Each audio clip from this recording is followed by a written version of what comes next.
ಹೇಳಿದರಂತೆ ದ್ರೋಣಾಚಾರ್ಯರಲ್ಲಿ ವಾರಿಜಾಸನ ಯುಕ್ತ ದ್ರೋಣನು ಬ್ರಹ್ಮದೇವರ ಆವೇಶ ಇತ್ತಂತೆ ಅವರಲ್ಲಿ. ದ್ರೋಣಾಚಾರ್ಯರಲ್ಲಿ ಬ್ರಹ್ಮದೇವರ ಆವೇಶ, ಉದ್ಧವನಲ್ಲಿ ವಾಯುದೇವರ ಆವೇಶ ಇದ್ದದ್ದಕ್ಕೇನೆ ಭಗವಂತನಿಗೆ ಅಷ್ಟು ಬೇಕಾದವರಾಗಿದ್ದರಂತೆ. ಸರಿ, ಉದ್ಧವ ಬಂದ, ಏನು ಕೇಳಿದ? ಸ್ವಾಮಿ, ವಿವಿಕ್ತ ಉಪಸಂಗಮ್ಯ ಜಗತಾ ಈಶ್ವರೇಶ್ವರಂ ಪ್ರಣಮ್ಯ ಶಿರಸಾದೆ ಪಾದೌ ಪ್ರಾಂಜಲಿ ತಮ್ಮ ಭಾಜತ. ಏನು ಕೃಷ್ಣ ಇದು ಒಂದು ಏನಾಯಿತು ಅಂದ. ಕೃಷ್ಣ ಇದ್ದು ಉದ್ಧವ ಬಂದ, ಕೃಷ್ಣನ ಕಾಲಿಗೆ ಬಿದ್ದ, ಕೃಷ್ಣನ ಕಾಲು ಹಿಡ್ಕೊಂಡ. ಸ್ವಾಮಿ ಏನಿದು ಅಂತ. ಏನು ಅಂತ ಕೇಳಿದ್ರು. ಅಲ್ಲ ನೀನು ಹೊರಟಿ ಅಂತಲ್ಲ. ಎಲ್ಲ ಹೊರಟಿನ, ನಾ ಎಲ್ಲ ಹೋಗ್ತೀನಿ, ಇಲ್ಲೇ ಇರ್ತೀನಲ್ಲ. ಸ್ವಾಮಿ, ಶಾಪ ಬಂದಿದೆ ಅಂತೆ. ವಿಪ್ರಶಾಪಂ ಸಮರ್ಥೋಪಿ ಪ್ರತ್ಯಗನ್ನ ಯದೀಶ್ವರ. ನಿಂಗೇನು ಒಂದು ಶಾಪ ತೆಗಿಲಿಕ್ಕೆ ಬರೋದಿಲ್ವೇ? ಏನು ನೀನು ಅಚಿಂತ್ಯ ಶಕ್ತಿ ಉಳ್ಳವನು, ಒಂದು ಸ್ವಲ್ಪ ವ್ಯತ್ಯಾಸ ಮಾಡ್ಲಿಕ್ಕೆ ಆಗೋದಿಲ್ವೇ ಅಂದರೆ, ಇದು ಹೇಳ್ತಾ ಒಂದೆರಡು ಮಾತಂತಾನೆ. ಅಲ್ಲಪ್ಪ, ನಾ ಶಾಪ ತೆಗಿತೀನೋ ಬಿಡ್ತೀನೋ, ನಾ ಇದ್ರಲ್ಲಿ ಏನಾಗಬೇಕಾಗಿದೆ ನಿಮಗೆ? ದೇವರಿಂದ ನಮಗೇನು ಲಾಭ? ಎಂಥ ಮಾತ್ರಿ. ಒಂದು ಮಾತಂತಾನೆ ಉದ್ಧವ, ನಾಹಂ ತವಾಂಗ್ರಿಯುಗಲಂ ಕ್ಷಣಾರ್ಧಮಪಿ ಕೇಶವ ತ್ಯಕ್ತುಂ ಸಮುತ್ಸಹೇನಾಥ ಸ್ವಧಾಮನಯ ಮಾಮಪಿ. ನನಗೊಂದು ಸ್ವಲ್ಪ ಗೂಢಚಾರರಿಂದ ಸುದ್ದಿ ಹತ್ಯದ. ಏನು ಸುದ್ದಿ ಹತ್ಯದ?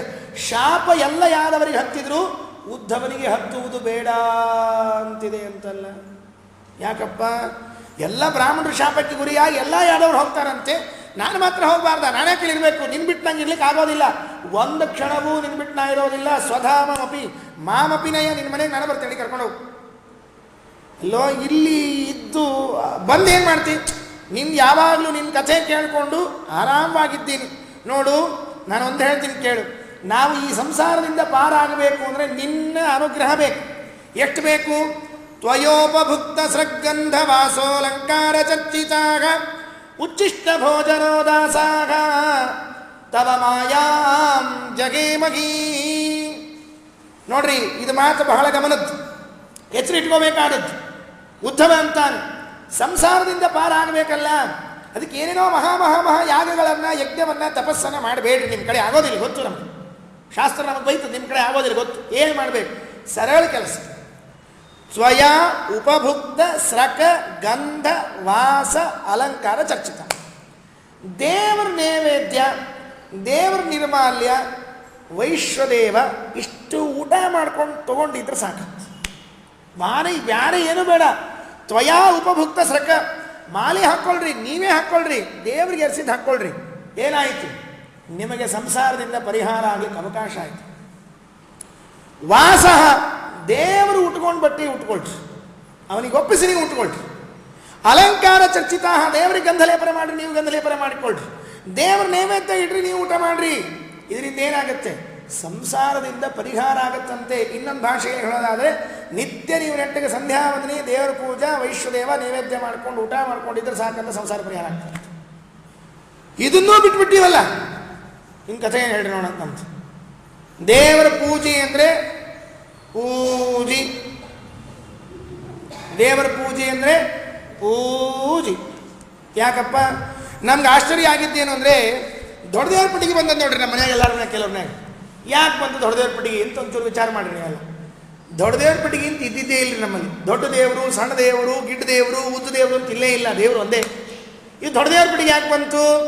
ಯಾವ ದೇವರ ಪ್ರತಿಮಾ ನಮ್ಮ ಕಡೆ ಪೂಜೆ ಮಾಡ್ಲಿಕ್ಕೆ ಆಗಲಿಲ್ವೋ ಅವನ್ನೆಲ್ಲ ಕಟ್ ಎತ್ತಿಟ್ಟು ದೊಡ್ಡ ದೇವರು ಅಂತ ಹೇಳಿ ಶುರು ಮಾಡಿದ್ರು. ಮಾಡೋದಷ್ಟೇ ಅಲ್ರಿ, ಅದಷ್ಟೇ ಮಾಡಿದರೆ ಪುಣ್ಯ ನಮ್ಮದು. ವರ್ಷಕ್ಕೊಮ್ಮೆ ಆಚಾರನ ಕರೆಸಿ, ಆಚಾರ ನಿಮ್ಮ ಅಮೃತ ಹಸ್ತದಿಂದ ನಮ್ಮ ದೊಡ್ಡ ದೇವರು ತೆಗಿಬೇಕು ನೀವು. ಏನು ನಮ್ಮ ದೊಡ್ಡ ದೇವ್ರ ಭಾಗ್ಯಪ್ಪ ಎಲ್ಲರ ಅಂಥೇಳಿ ಪಾಪಿ ಆಚಾರ ವರ್ಷಗಟ್ಟಲೆ ಅದಕ್ಕೆ ಧೂಳು ಹತ್ತಿ ಕಿವು ಹಟ್ಟಿ ಅದು ಏನೂ ಆಗ್ಲಾರ ದೇವ್ರನ್ನ ತೆಗೆದು ಪಾಪಿದು ತೊಳೆದು ಪಂಚಾಮೃತ ಮಾಡಿ ತಿಕ್ಕಿ ಎಲ್ಲ ಸ್ವಚ್ಛ ಮಾಡಿ ಇಟ್ಟು ಮತ್ತೆ ಪಡಿಯ ಹಾಕಿಟ್ಟ ಅಂದ್ರೆ ಮತ್ತೆ ಮುಂದಿನ ಸರ್ತಿ ಮತ್ತೊಬ್ಬ ಆಚಾರ ತನಕ ದೇವ್ರ ಪಡಿಗೆ ದೊಡ್ಡ ದೇವ್ರ ಪಡಿಗೆ ಪೆಟ್ಟಿ. ಇದು ಪುಣ್ಯ ರೀ ದೊಡ್ಡ ದೇವರು. ಇನ್ನೂ ಕೆಲವೊಬ್ಬರೇ ದೇವ್ರ ಪಡಿಗೆ ತೆಗಿಯಂಗಿಲ್ಲ. ಏನು ಕಚೇರಿ ಇಲ್ಲ ಅದು. ನಮಗೇನು ರೋಗ ಆಗಿದೆಯಾ ನಿತ್ಯ ದೇವ್ರ ಪೂಜೆ ಮಾಡಲಿಕ್ಕೆ? ಶಾವೋ ಕರೋನೋ ಕುರುತ ಸಪರ್ಯಾಮ್. ಮೊದಲನೇ ಸ್ಕಂದದಲ್ಲಿ ಹೇಳ್ತಾರೆ, ಯಾರ ಕೈಗಳು ದೇವರ ಪೂಜೆ ಮಾಡೋದಿಲ್ಲ ಅವರ ಕೈ ಅಂದರೆ ಹೆಣದ ಕೈ ಅಂತ ಹೇಳ್ಬಿಟ್ಟಿದ್ದ. ಹೆಣದ ಕೈ ಬೇರೆ ಏನು ಬಿಟ್ಕೊಡ್ರಿ. ತ್ವಯೋಪಭುಕ್ತ ಸೃಗ್ಗಂಧ ವಾಸೋಲಂಕಾರ ಚರ್ಚಿತಾಗ ಉಚ್ಚಿಷ್ಟ ಭೋಜನೋ ದಾಸಾಗ ತವ ಮಾಯಾಂ ಜಗೇಮಗಿ ಜಲ್ಲಡಿಯ ನೆಳಲಂತೆ ತೋರ್ಪುದು ಎಲ್ಲ ಕಾಲದಿ ಭವದ ಸೌಖ್ಯವು ಎಲ್ಲಿ ಪೊಕ್ಕರು ಬಿಡದೆ ಬೆಂಬತ್ತಿಹುದು ಜೀವರಿಗೆ ಒಲ್ಲೆನೆಂದರೆ ಬಿಡದು ಹರಿ ನಿರ್ಮಾಲ್ಯ ನೈವೇದ್ಯವನ್ನು ಭುಂಜಿಸಿ ಬಲ್ಲವರ ಕೂಡಾಡು ಭವ ದುಃಖಗಳ ನೀಡಾಡು. ಸಕಲ ದುರಿತ ನಿವಾರಣ ಸಂಧಿಯಲ್ಲಿ ಹೇಳುವಾಗ ದಾಸರಿ ಮಾತಂತಾರೆ, ಈ ಸಂಸಾರ ವಲ್ಲೆ ವಲ್ಲೆ ಅಂದ್ರೆ ಬೆನ್ನ ಹತ್ಕೊಂಡು ಬರ್ತಾಂತ. ಸಾಕ್ಬಿಡ್ರಪ್ಪ, ಬ್ಯಾಡ, ಕಿರಿಕಿರಿ ಬ್ಯಾಡ ಇಲ್ಲ ನಮಗೆ ಅಂದರೆ ಜಲ್ಲಡಿಯ ನೆಳಲಂತೆ ತೋರ್ಪುದು ಎಲ್ಲ ಕಾಲದಿ ಭವದ ಸೌಖ್ಯವು ಎಲ್ಲಿ ಪೊಕ್ಕರು ಬಿಡದೆ ಬೆಂಬತ್ತಿಹುದು ಜೀವರಿಗೆ. ಎಲ್ಲಿ ಹೋದ್ರು ಸಂಸಾರ ಬೆನ್ನ ಹತ್ತಿ ಬಿಟ್ಟಿರ್ತದಂತ. ಸ್ವಾಮಿ ಇದು ಬಿಡಿಸ್ಕೋಬೇಕಲ್ರಿ, ದಯವಿಟ್ಟು ಈ ಸಂಸಾರ ಒಂಚೂರು ಬಿಡಿಸ್ಬಿಡ್ರಿ. ಒಂದೇ ಕೆಲಸ ಮಾಡು, ಹರಿ ನಿರ್ಮಾಲ್ಯ ನೈವೇದ್ಯವನ್ನು ಭುಂಜಿಸಿ ಬಲ್ಲವರ ಕೂಡಾಡು ಭವ ದುಃಖಗಳ ನೀಡಾಡು. ಸಿಂಪ್ಲಿ ಹೇಳಿದ್ದ. ಇದನ್ನೇ 11ನೇ ಸ್ಕಂದಲ್ಲಿದ್ದ ಈ ಮಾತನ್ನೇ ಜಗನ್ನಾಥದಾಸ ಕೊಟ್ಟಿದ್ದು, ಬೇರೇನು ಹೇಳಿಲ್ಲ. ತ್ವಯೋಪಭುಕ್ತ ಸೃಗ್ಗಂಧ ವಾಸೋಲಂಕಾರ ಚರ್ಚಿತಾ ಉಚ್ಚಿಷ್ಟ ಭೋಜನೋ ದಾಸಾಹ ತವ ಮಾಯಾಂ ಜಗೇಮಹಿ. ದೇವರ ನೈವೇದ್ಯ ಉಣ್ತೀವಲ್ಲ, ಇದಕ್ಕಿಂತ ದೊಡ್ಡ ಭಾಗ್ಯ ಇಲ್ಲ. ದೇವರ ನೈವೇದ್ಯ ಅಂದರೆ ನಮ್ಮ ತಲೆಯಲ್ಲಿ ಒಂದಿದೆ ರೀ, ದೇವರು ಊಟ ಮಾಡಿಬಿಟ್ಟದ್ದು ಅಂತ. ಶ್ರೀಮದಾಚಾರ್ಯ ಅಂತಾರೆ, ನಿಮ್ಮ ಅರ್ಹತೆ ಅಟ್ಟಿದೆ ಏನರೋ ಪೆದ್ದಮ್ಮಗುಂಡುಗಳ. ಯಾಕೆ ಸ್ವಾಮಿ? ನಿಮ್ಮ ಅರ್ಹತೆನೇ ಅಲ್ಲ, ದೇವರು ಉಂಡು ಬಿಟ್ಟದ್ದಂತ ಇಲ್ವೇ ಇಲ್ಲ ನಿಮಗೆ. ಮತ್ತೇನು ನೋಡ್ರಿ, ಲಕ್ಷ್ಮೀದೇವಿಗೆ ಭಗವಂತ ದೇವರು ಎಂಥ ನೈವೇದ್ಯ ಕೊಡ್ತಾನೆ, ದೇವತೆಗಳಿಗೆ ಭಗವಂತ ಎಂಥ ನೈವೇದ್ಯ ಕೊಡ್ತಾನೆ ಅಂತ ಶ್ರೀಮದಾಚಾರ್ಯರು ಐತ್ರೇಯ ಭಾಷೆಯಲ್ಲಿ ಒಂದು ಮಾತಾಡ್ತಾರೆ. ಏನು? ಲಕ್ಷ್ಮೀದೇವಿ ಭಗವಂತ ಊಟ ಮಾಡ್ತಾನಲ್ಲ, ಅದಾದ ಮೇಲೆ ಲಕ್ಷ್ಮೀದೇವಿ ಊಟ ಮಾಡ್ಲಿಕ್ಕೆ ಹೋದರೆ ಅದಲ್ಲಂತೆ ಲಕ್ಷ್ಮೀದೇವಿ ಕೊಡೋದು. ಮತ್ತೇನು ಮಾಡ್ತಾನೆ ಅಂದರೆ, ದೇವರು ಬೇರೆ ಪಾತ್ರೆಯಲ್ಲಿ ಇರ್ತದಲ್ಲ ಅದನ್ನು ತಗೊಂಡು ವಾಸನೆ ನೋಡಿ ಕೊಡ್ತಾನಂತೆ, ಇದನ್ನು ನೀವು ಉಣ್ಣು ಅಂತಾನಂತೆ. ಲಕ್ಷ್ಮೀದೇವಿಗೆ ಹೆಂಡತಿ ದಿವಸ ಅಡಿಗೆ ಮಾಡಿ ಹಾಕ್ತಾಳೆ, 24 ತಾಸು ಗಂಡನಿಂದ ಬೆನ್ನು ಹತ್ತಿರ್ತಾಳ. ಅಕ್ಕಿಗೆ ಕೊಡ್ಬೇಕಾದ್ರೆ ಎಂಥ ಅಡಿಗೆ ಕೊಡ್ತಾನೆ ದೇವರು ಅಂದರೆ ಘಾಣ ವಾಸನೆ ನೋಡಿ ಕೊಡ್ತಾನಂತ. ಅಲ್ರಿ, ಆಕೆಗೆ ವಾಸನೆ ನೋಡಿ ಕೊಟ್ಟದ್ದು ತಾ ತಿಂದು ಕೊಡಂಗಿಲ್ಲ ಅಂದರೆ ಮತ್ತು ಬ್ರಹ್ಮದೇವತೆಗಳಿಗೆ ಹಿಂಗೆ ನೋಡ್ತಾನಂತ, ಹಿಂಗೆ ತಗೊಂಡವ್ರು ಉಣ್ರಿ ಏನು ಕೊಡ್ತಾನಂತ. ಮುಗದೇ ಹೋಯ್ತು. ಇಷ್ಟೇ ಅಂತ ಶ್ರೀಮದಾಚಾರ್ಯ ಅಂತಾರೆ, ಘ್ರಾಣ ದೃಷ್ಟಿ ಭೋಗತ್ರಯ ಸಮನ್ವಿತಂ.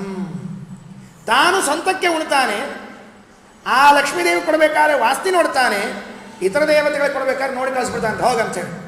ನಮಗೂ ಅಷ್ಟೇ ನೆನಪಿಟ್ಕೊಳ್ರಿ, ನೋಡೋದು ಅಷ್ಟೇ ದೇವರು. ನಮ್ಮನ್ನ ಎಲ್ಲರೂ ಉಂಡುಬಿಡ್ತಾನೆ ಅಂತ ತಿಳ್ಕೊಬೇಡ್ರಿ.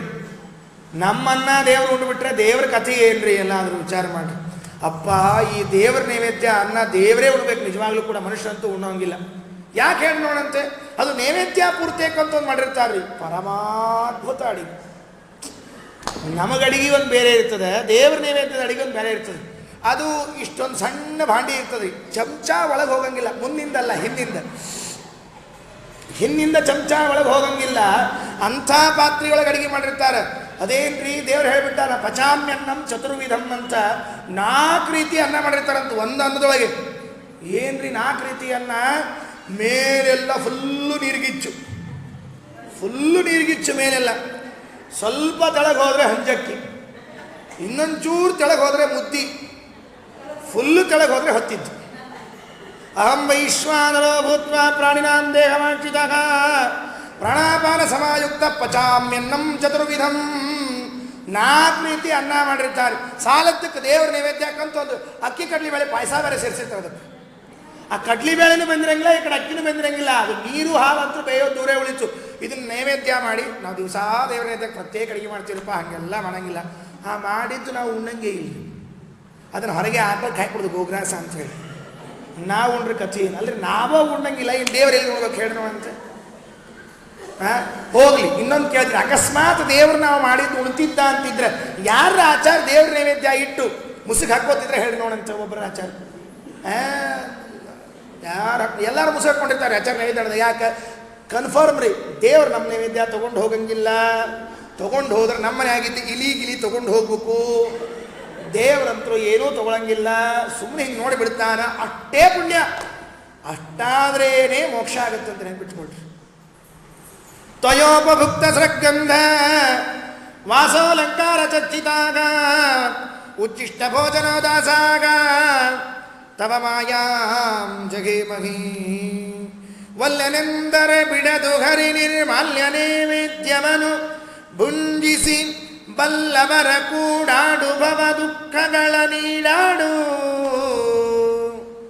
ಒಂದೇ ಸರಳ ಉಪಾಯವನ್ನು ಉದ್ಧವ ಹೇಳ್ತಾನೆ. ಸ್ವಾಮಿ ಬೇಡಪ್ಪ, ನೀ ಹೋಗ್ಬೇಡ, ನೀ ಹೋಗ್ಬಿಟ್ರೆ ನನ್ನ ಗತಿ ಏನು ಮುಂದೆ? ಅಯ್ಯೋ ರಾಮ ದೇವರಂದ, ನೀ ಹಿಂಗೆ ಹೋಗ್ಬೇಡ ಅಂತ ನನಗೆ ಆಗ್ಲಿಪ್ಪ ಅಂದ. ಮತ್ತೇನು ಮಾಡ್ಬೇಕು? ಹಂಗಾರೆ ನಂಗೆ ಒಂಚೂರು ಸ್ವಲ್ಪ ಏನಾರು ತಿಳುವಳಿಕೆ ಹೇಳು. ನಿನ್ನ ಬಿಟ್ಟು ಇರ್ಲಿಕ್ಕೆ ಆಗಿಲ್ಲ, ನಿನ್ನ ಮಾತು ಕೇಳಲಿಕ್ಕೆ ಆಗಿಲ್ಲ. ಆಗ ದೇವರಂದ, ನೋಡಪ್ಪ ಒಂದು ಮಾತು ಹೇಳ್ತೀನಿ ಕೇಳು. ಇಲ್ಲಿ ಉದ್ಧಾರ ಮಾಡಲಿಕ್ಕೆ ನಾನು ಯಾರೂ ಅಲ್ಲ, ದೇವರು ವಾಸ್ತವಿಕ ಅವನೇ ಉದ್ಧಾರ ಮಾಡೋದು. ಉದ್ಧವನಿಗೆ ಹೇಳಬೇಕಾಗ್ಯದ, ನೀನು ನಿನ್ನನ್ನು ನೀನು ಉದ್ಧಾರ ಮಾಡ್ಕೊಳ್ಬೇಕು, ಸಾಧನೆ ಮಾಡಿಕೊಳ್ಬೇಕು. ನಿನಗೆ ಅವನು ಅನೇಕ ಪ್ರಶ್ನೆಗಳನ್ನು ಕೇಳ್ತಾನೆ. ದೇವರಂತಾನೆ ನನ್ನ ಹತ್ರ ಬರಬೇಕು ಇದ್ರೆ ಏನು ಮಾಡಬೇಕು? ಎಲ್ಲ ಬಿಟ್ಬಿಡ್ಬೇಕಂತ. ಎಲ್ಲ ಬಿಡಬೇಕು ಅಂದ್ರೆ ಏನು? ಯಾವ ಕರ್ಮಗಳನ್ನು ಮಾಡಿದರೂ ಕೂಡ ಅದು ನನಗೆ ಬೇಕು, ನಿನಗೆ ಬೇಕು, ನನಗೆ ಬೇಕು, ಇದರಿಂದ ಬಾಧಕ ಆಗತ್ತೆ, ಇದಕ್ಕಿಂತ ಸಾಧಕ ಆಗತ್ತೆ ಅಂತ ಯಾವುದೂ ಅನ್ಕೋಬಾರ್ದಂತ. ಭಗವಂತನ ಪ್ರೀತನಾಗ್ತಾನೆ ಅಂತ ಅನ್ನೋದಕ್ಕೆ ಕರ್ಮಗಳನ್ನು ಮಾಡ್ತಾ ಇರಬೇಕಂತ ದೇವರು ಒಂದು ಹೇಳಿದ. ಮೊದಲನೇ ಎಂಥ ಕರ್ಮಗಳನ್ನು ಮಾಡಿದರೂ ಅದರಲ್ಲಿ ಫಲಾಪೇಕ್ಷೆ ಬಿಡಬೇಕು. ಒಂದು ಮಾತಂತಾನ್ರಿ ಉದ್ಧವ ಸ್ವಾಮಿ ಏನು ಹೇಳಿದಲ್ಲ ನೀನು, ತ್ಯಾಗೋಯಂ ದುಷ್ಕರೋ ಭೂವನ್ ಕಾಮಾನಾಂ ವಿಷಯಾತ್ಮವಿ. ನಮಗೆ ಸಂಸಾರದ ಫೆಸಿಲಿಟಿಗಳನ್ನು ಅನುಭವಿಸಿ ಇಷ್ಟು ರೂಢಿ ಆಗಿಬಿಟ್ಟಿದೆ ಅಂದರೆ ಇದನ್ನೆಲ್ಲ ಬಿಟ್ಟು ಬಾ ಅಂದರೆ ಇದಕ್ಕಿದಂಗೆ ಬಿಟ್ಟು ಬರ್ಲಿಕ್ಕೆ ಆಗೋದಿಲ್ಲ ನಮಗೆ. ನೋಡ್ರಿ, ಉದ್ಧವ ಹೇಳಿದ ಮಾತು ಎಷ್ಟು ಮಹತ್ವದಿದೆ. ಉದ್ಧವ ಅಂತಾನೆ, ನೀನು ಇದಕ್ಕಿದ್ದಾಗೆ ಒಂದು ಫೈನ್ ಮಾರ್ನಿಂಗ್ ಪ್ರವಚನ ಮಾಡಿಬಿಟ್ಟು ಆಯ್ತು ಎಲ್ಲ ಬಿಟ್ಟು ಬಂದ್ರಿ, ತಲೆಬೋಳಿಸ್ಕೊಳ್ರಿ ಅಂದರೆ ಹೆಂಗೆ ಬರ್ತೀವಿ ಸ್ವಾಮಿ ನಾವು? ಎಷ್ಟು ಸೆಳೆತ, ಎಷ್ಟು ಎಳೆತ ಇದೆ ನಮಗೆ, ಅದನ್ನೆಲ್ಲ ಬಿಟ್ಟು ಬಂದ್ರೆ ಹೇಗಾಗುತ್ತೆ? ನನಗನಿಸುತ್ತೆ ಪ್ರಾಯ ಇದು ಸಾಧ್ಯ ಇಲ್ಲ. ಹಾಗಾಗಿ ಕೆಲಸ ಮಾಡು, ಏನೇ ಕರ್ಮ ಮಾಡು, ಯಾವ ಕರ್ಮ ಮಾಡುವಾಗಲೂ ಕೂಡ ಅದರ ಬಗ್ಗೆ ತಲೆ ಕೆಡಿಸ್ಕೋಬೇಡ. ಇದು ವಿಧಿ ಕೆಲಸ, ಇದನ್ನು ಮಾಡದೆ ಇದ್ರೆ ತಪ್ಪಾಗ್ತದೆ, ಇದನ್ನು ಮಾಡಿದ್ರೆ ಒಳ್ಳೇದಾಗ್ತದೆ, ಹಿಂಗೇನು ಅನ್ಕೋಬೇಡ. ಒಟ್ಟಿನಲ್ಲಿ ಏನು ಕರ್ಮ ಮಾಡ್ತೀವಿ ಮಾಡು, ಎಲ್ಲ ಭಗವಂತನ ಸಮರ್ಪಣೆ ಮಾಡು ಅಷ್ಟೇ.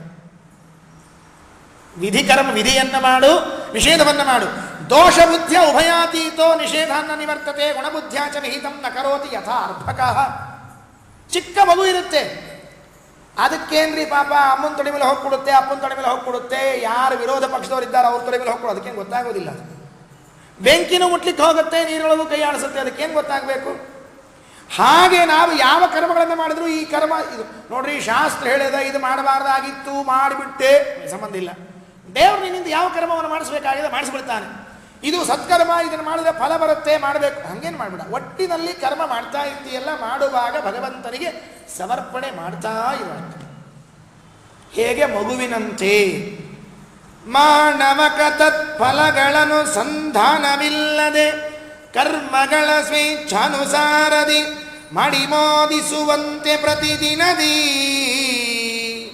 ಜ್ಞಾನಪೂರ್ವಕ ವಿಧಿ ನಿಷೇಧಗಳೇನು ನೋಡದೆ ಮಾಡು ಕರ್ಮ ಪ್ರಧಾನ ಪುರುಷೇಶನಲ್ಲಿ ಭಕುತಿಯ ಬೇಡುಕೊಂಡಾಡು. ಮಾನವಕ ತತ್ಫಲಗಳ ಅನುಸಂಧಾನವಿಲ್ಲದೆ ಹುಡುಗ ಸಂಧಾನ ಮಾಡ್ತಿರ್ತಾನ್ರಿ. ಆ ಸಂಧಾನ ಮಾಡಿದ್ರೆ ಏನಾಗ್ತದೆ ನಮಗೇನು ಗೊತ್ತಿರ್ತದೆ? ತಲೆ ಸುಮ್ಮನೆ ಸಂಧಾನ ಮಾಡ್ತಾನೆ ಅಟ್ಟೆ. ಅವ ಯಾರಿಗೋ ಬೈದು ಬಿಡ್ತಾನೆ, ಯಾರಿಗೋ ಅಂದ್ಬಿಡ್ತಾನೆ, ಅವನಿಗೇನು ಗೊತ್ತು ಬೈದ್ರೇನು ಅಂದ್ರೆ ಏನು ಅಂತ.